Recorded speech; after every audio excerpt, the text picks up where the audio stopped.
Welcome to B&B Movie Reviews. Jake Gyllenhaal trades blows with Conor McGregor, and Regina King returns with a political biopic of an iconic figure. Zendaya has relationship issues, and we celebrate 25 years of being plugged into the Matrix. Stay right there. B&B is coming up next.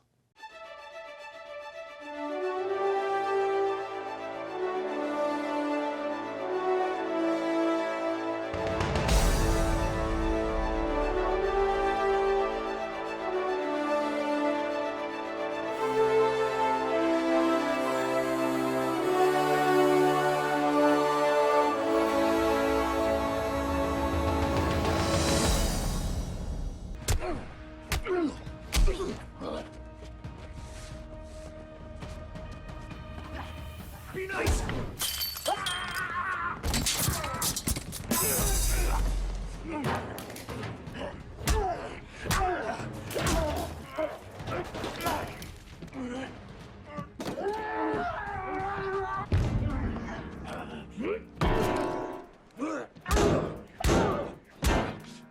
This piano's out of tune. Sounds pretty good to me.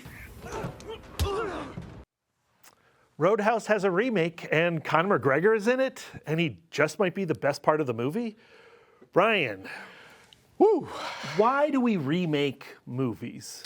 To bring it to a new generation, Okay, of course. Yeah. But do you feel like this Roadhouse is in conversation with the original Roadhouse? Like, do they feel like they spring? Like, does this feel like it springs from that one? Well, they're definitely talking to each other, but they're having two completely different conversations. Yeah.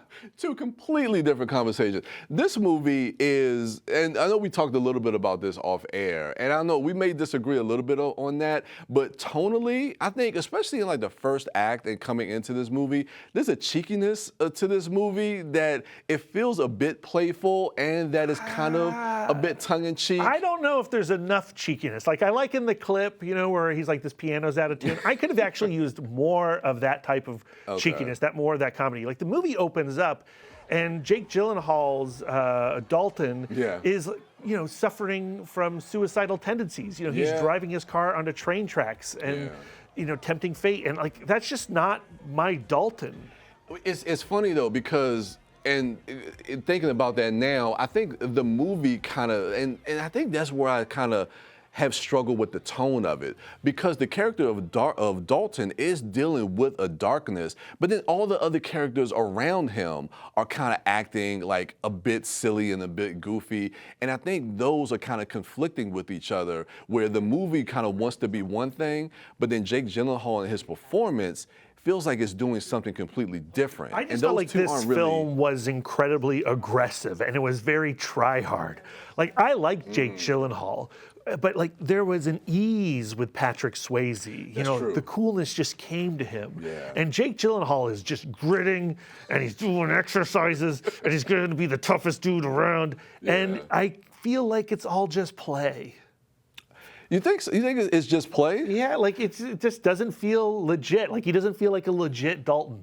Well, I mean, but is it because you're comparing it to the Swayze? It's a remake. I have to compare it. You gave it the title Roadhouse. Yeah. I'm going to talk about the original Roadhouse. Okay. Which was a ridiculous movie. Okay. It was a dumb movie, but it was a fun movie. Yeah. And this has some ridiculousness in it. Yeah. It has some, silliness in it, but it also has all this moroseness to it that I found distasteful. It's interesting though, because some of the stuff that you didn't really like about that, I can't say I completely disagree with you on that, but I want to focus on Jake Gyllenhaal because there's something about him as an actor that I really like, where there always feels like there's something underneath the surface. And it's not just in this movie, but in a lot of the different roles that he plays in, whether it's something like Southpaw or Nightcrawler. He's one of those type actors where it always feels like there's something, like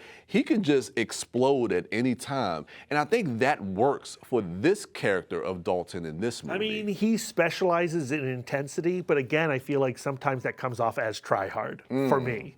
And I prefer the performances that he gives that are just a little bit more relaxed. And this one, I just felt was uptight.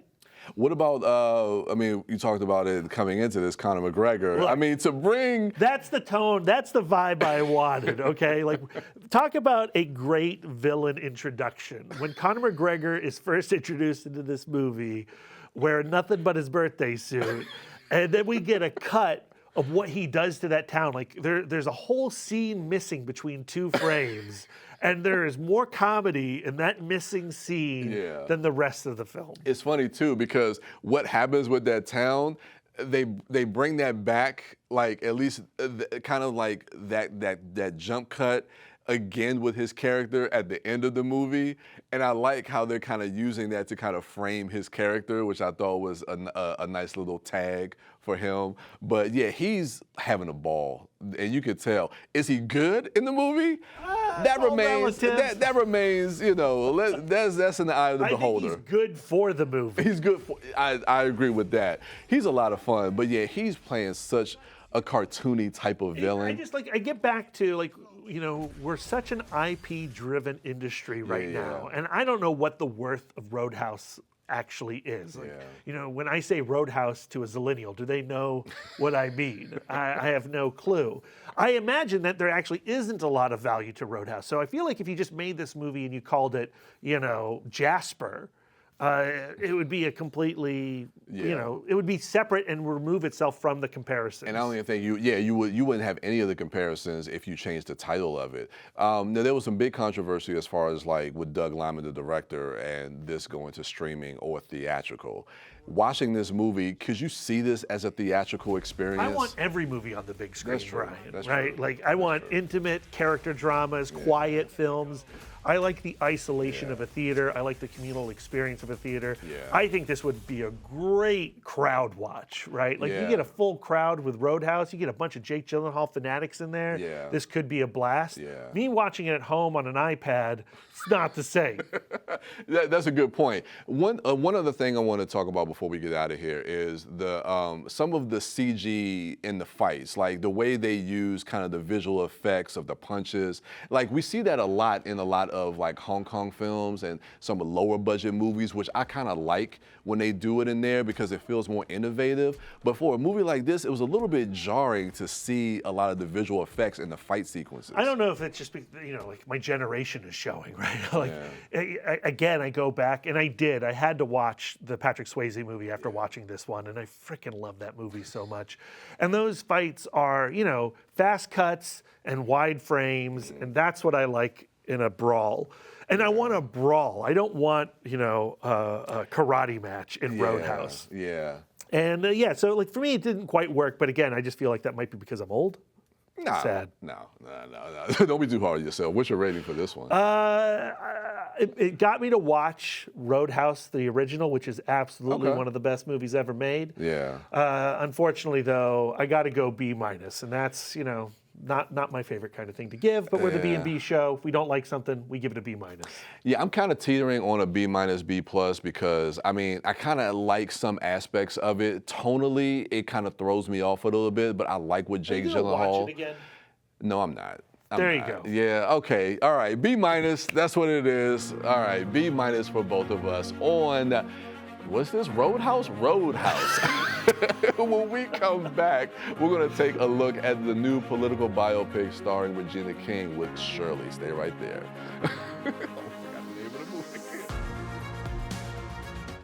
I'm not here to fire you up. If you're not already fired up, you shouldn't be in this room. Right now is your chance to be a part of a victory the world will remember forever. Victory over cancer. Today's cancer research is tomorrow's victory. A victory that is there for the taking. Grab it. Now that was a great halftime speech. Let's go win. Don't give up. Don't ever give up. Congressman, we both been here for at least a week, and you say that to me nearly every day. Nearly every day. I'm amazed that you're able to make as much money as the rest of us. Two things. First of all, since you can't stand the idea of my making 42.5 like you, when you see me coming into this chamber, vanish. Vanish so you don't have to confront me with this 42.5. Secondly, You have to remember the reason I'm here. I'm paving the road for a lot of other people looking like me to get elected to Congress and make 42-5.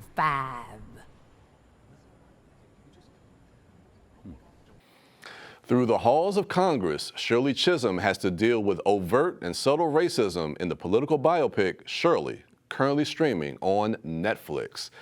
Shirley Chisholm. So you actually brought this to my attention because during our most anticipated, you had mentioned Shirley because it was directed by John Ridley, who you mentioned was a writer. He's been writing for a long time. And it put my attention to really check this movie out. I watched this. I thoroughly enjoyed it. Not just John Ridley as a writer, but as a director, this movie visually just looks amazing. I don't know. I really like this. Yeah, movie. I really enjoyed it as well. I love John Ridley. You know, like we've been experiencing John Ridley's work, as you said, for a long time. You know, has written on Martin and Fresh Prince of Bel-Air. Of course, he won the Academy Award for 12 Years a Slave. But he's a big comic book guy. He writes some Batman. The Ministry of Compliance right now. I recommend that comic very much. Nice. But yes, you know, this is, you know, you call it a biopic, but what's great about this film is it takes a moment in time, her run for presidency, and just zeroes in on that stretch, and it is a thriller, right? It is. It is very much a thriller, and what I love about it is seeing her during this time period and seeing the ins and outs of the campaigning, how you have to kind of side and how she has to work with other congressmen and other delegates and things to kind of, certain primaries and how that whole process works and everything that she had to fight through to kind of get to where she got during that run. I thought all of that stuff was really engaging. And then seeing all the other players, all the other actors that are working with her in this. I mean, you have Andre Holland, you have Terrence Howard, and then we also have the late, great Lance Reddick, who I didn't even know he was in this movie. It was a shock and a surprise. Amazing in this. He was very good in it. Really good. Shirley Chisholm, such an iconic figure, and this was such an iconic moment. It's tough to just walk into that piece of history, because we've all seen the film from that moment in time, right? And Regina King doesn't really look like Shirley Chisholm. You know, she tries to kind of sound like Shirley Chisholm, but not really. It's not an impression. No. It is a performance. And Regina King is absolutely the standout of this movie. She really is. She really is. I thoroughly enjoyed her performance. I think she is easily the standout in this, and it's great to see her back. And we know that she's been away for a while because she has some personal devastations in her life, but to see her back on screen, I mean, she's beloved by so many. So to see her come back in a performance like this is really nice to see. My hope is that even though it's on Netflix and it doesn't seem like a lot of people have it on their radar, that it does bubble up into the conversation of great films this year. You know, there have been so few great films in 2024, and I would hate for this one to get missed by any film fans. Yeah, I really do, because a lot of times when you're dealing, and like you were saying, it's not necessarily a political biopic. It really kind of takes her run for presidency. But where this movie kind of leaves you, it's such an emotional wallop, like when you get to some of those final moments that I wasn't really expecting to have. Shirley Chisholm does not become president. So, like, how do you deal with that conclusion, right? Yeah. And there are so many ways they could have done it, and I think they found the perfect way. Yeah. And, like, this film actually reminds me a lot of Spielberg's Lincoln, where he just takes this one section of time in Lincoln's life to really talk about the character of Lincoln. Yeah. Same thing here for Shirley Chisholm. Yeah, absolutely enjoyed it. What's your rating for this one? Yeah, it's got to be a B+. Yeah, easily. This one was a B+. And like I said, this is on Netflix, so more people should definitely check this one out. So yeah, those are our thoughts on Shirley. When we come back, we are going to take a look at the new film from Zendaya called Challenger. Stay right there. For all of life's poison risks, there's Poison Help. Poison Help is a free 24/7 hotline. Hello, Poison Help? That answers all of your poison questions at home. I might have taken too much medication. At work, I think I've breathed in chemical fumes. and on the go. They ate a mushroom. What do I do? With expert guidance and treatment advice in over 100 languages. When poison happens, we're here for you. Just call Poison Help. 1-800-222-1222. I should go, or my dad comes looking for me. I'll see you at school, Art. Wait, are you on Facebook? What? He's asking for your number. And so am I. You both want my number? Very much so, yeah. Yeah. Okay, well, I'm not a homewrecker. We don't live together. It's an open relationship. Also, Patrick has a I girlfriend. do not. Hey, come hang out with us later. They put you up at the hotel in Flushing, right? We're in room 206. Want me to come tuck you in? No, we can just keep talking. About tennis. Good night. Art and Patrick compete for the affection of Tashi, but will Tashi entertain both of them in the highly entertaining tennis drama Challengers? Bryan. Okay. Fun for the whole family, Challengers. Yeah, absolutely. Take the whole family. Bring the kids.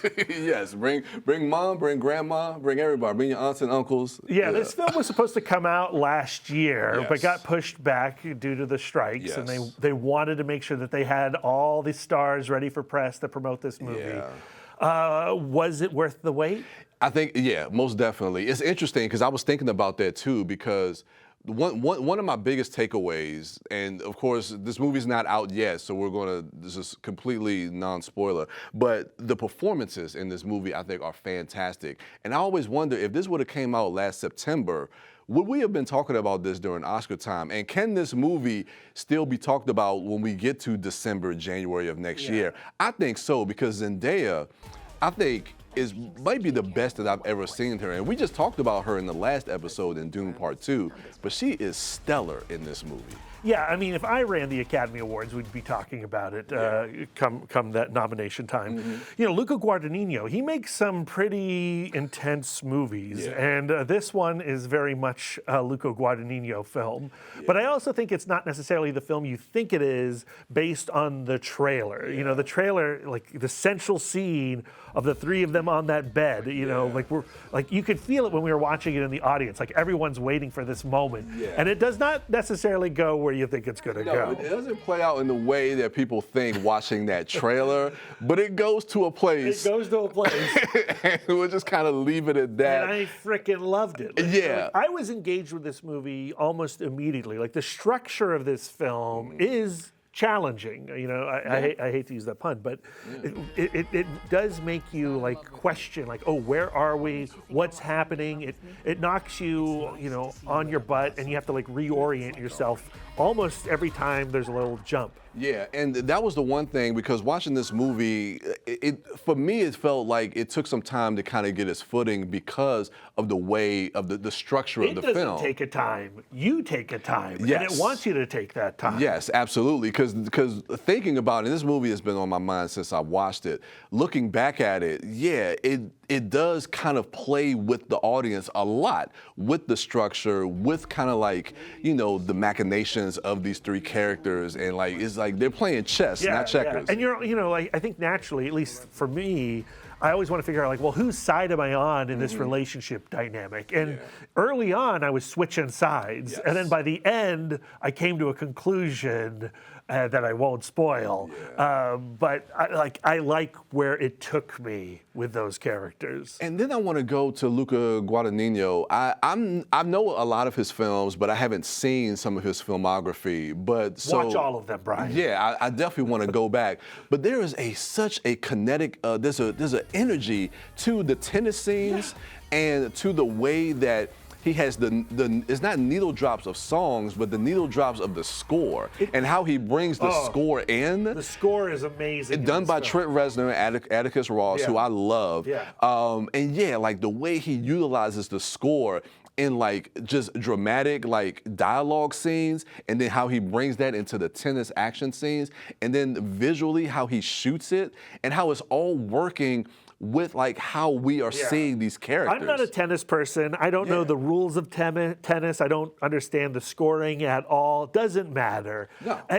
He does a thing where he puts the camera inside the tennis ball, and that's such a corny idea, but it is dizzyingly great. I freaking loved it. When you see the POV of the tennis, Yeah, it's like I loved it. I loved it. And then he has like these tableaus, right? And then like the final kind of shot of the movie, or one of the final shots of this movie, is this amazing tableau. And I have been thinking about that frame since we saw it.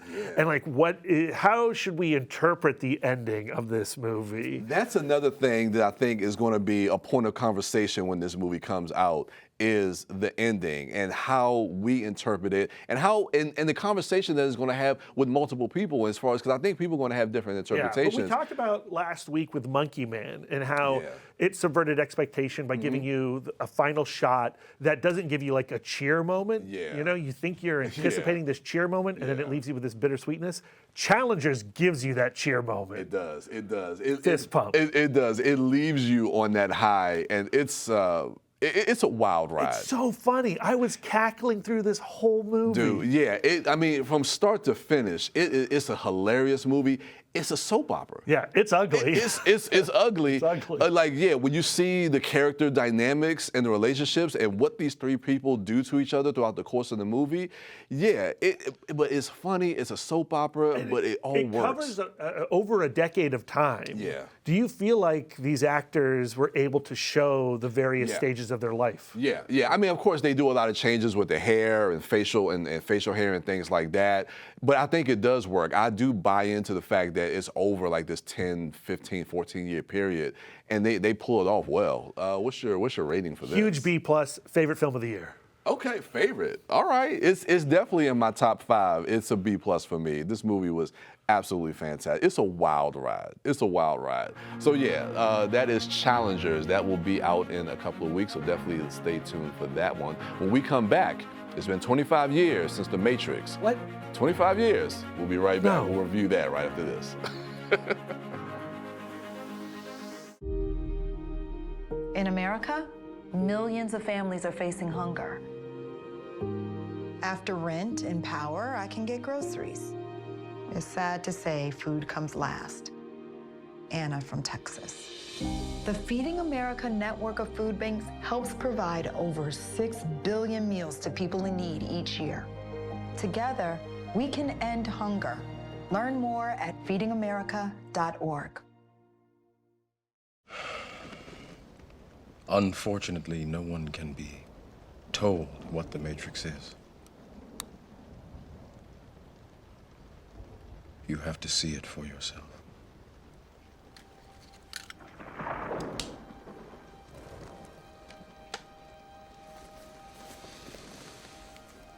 This is your last chance.